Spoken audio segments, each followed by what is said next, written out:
bugün özünə iş tapa bilməyən adam heç olmasa minimum əmək haqqı səviyyəsində əmək haqqı alsın, evinə çörək pul aparsın. Ona da bunlar göz tikiblər. Yəni gözləri doymur. Bu bir xəstəlikdir. Və bu xəstəliyin müalicəsi artıq işə salınıb. Mən bir neçə dəfə xəbərdarlıq eləmişəm.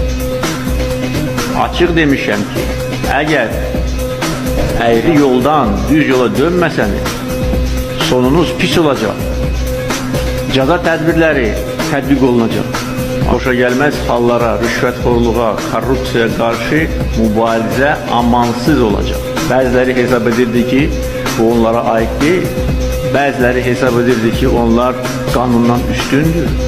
Yaxud da ki, hesab edirdilər ki, kimsə onlara köməklik göstərəcək.